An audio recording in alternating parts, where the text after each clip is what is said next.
Hello friends, welcome to our channel फुर्सत में कुछ पल जिंदगी के। ફ્રેન્ડ્સ, શિયાળામાં લગભગ મોટા ભાગના લેડીઝને શરીરના દુખાવા, કમરના દુખાવા, પગના દુખાવા અને ઘૂંટણના દુખાવા થતા જ હોય છે.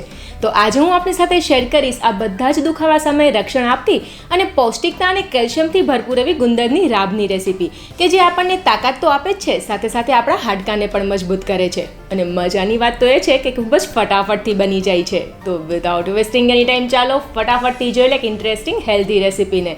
પરંતુ એ પહેલાં જો તમે હજુ સુધી અમારી ચેનલને સબસ્ક્રાઇબ ના કરી હોય તો તેને સબસ્ક્રાઇબ કરી લેજો અને બેલ આઇકનને પ્રેસ કરીને તેમાં ઓલ બટન સિલેક્ટ કરી લેજો, જેથી કરીને આવી જેમ નવી વાનગીઓના અપડેટ્સ તમને સૌથી પહેલાં મળી રહે. અને જો તમને અમારો આ રેસીપી વિડીયો પસંદ પડે તો વિડીયોને લાઇક કરવાનું, શેર કરવાનું અને નીચે કમેન્ટ બોક્સમાં કમેન્ટ કરવાનું ના ભૂલતા, ક્યોંકि કેર કરતે જાઓ, શેર કરતે જાઓ, જિંદગી बहुत ही खूबसूरत है.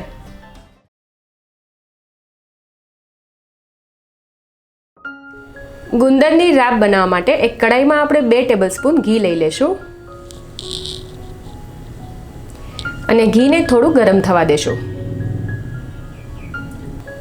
અને ઘી થોડું ગરમ થાય એટલે આપણે તેમાં 2 ટેબલસ્પૂન ગુંદ એડ કરી દઈશું અને તેને ગેસની લો ટુ મીડિયમ ફ્લેમ પર સરસ રીતે શેકી લેશું.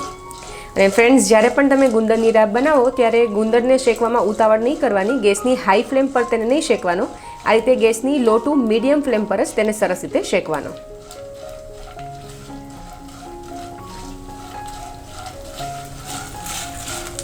અને અરાઉન્ડ 1 થી 1.5 મિનિટ જેવું શેકાયા બાદ આપ જોઈ શકો છો બધો જ ગુંદર સરસ શેકાઈને ફૂલાઈ ગયો છે. તો હવે આ રીતે સ્પેટુલાથી આપણે તેને થોડો મેશ કરી લેશું.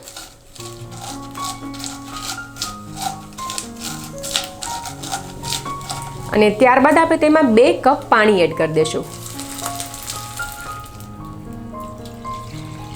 અને ગુંદને સરસ રીતે પાણીમાં મિક્સ કરી ગેસની લો ટુ મીડિયમ ફ્લેમ પર પાણીમાં આપણે એક સરસ બોઇલ લઈ લેશું, જેથી કરીને ગુંદ છે તે પાણીમાં સરસ મેલ્ટ થઈ જાય. તો પાણીમાં આ રીતનો એક સરસ બોઇલ આવી ગયો છે અને આપ જોઈ શકો છો બધો જ ગુંદર પાણીમાં સરસ રીતે ઓગળી ગયો છે. તો હવે આપણે તેમાં 4 ટેબલસ્પૂન ગોળ એડ કરી દઈશું, જે તમે તમારા ટેસ્ટ મુજબ થોડો વધારે ઓછો એડ કરી શકો છો.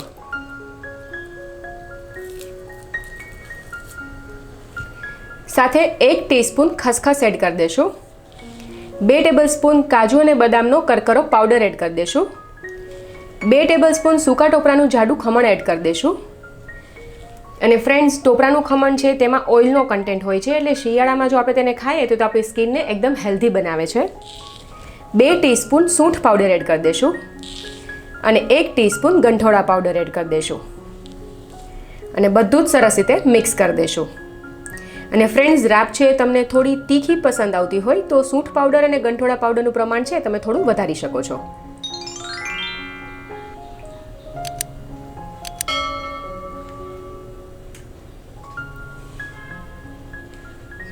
અને બસ હવે ગેસની લો ટુ મીડિયમ ફ્લેમ પર રાબને આપણે 2 મિનિટ જેવી બોઇલ કરી લેશું.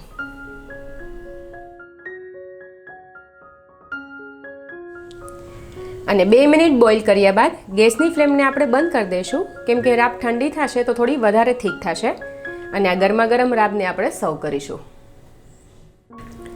તો ફ્રેન્ડ્સ, તૈયાર છે શિયાળામાં ખૂબ જ ફાયદાકારક એવી ગુંદરની રાબ. તો આ રાબની રેસીપીને તમે જરૂરથી ટ્રાય કરજો અને તમને તેનો ટેસ્ટ કેવો લાગ્યો તે કમેન્ટ બોક્સમાં કમેન્ટ કરીને અમને જરૂરથી જણાવજો.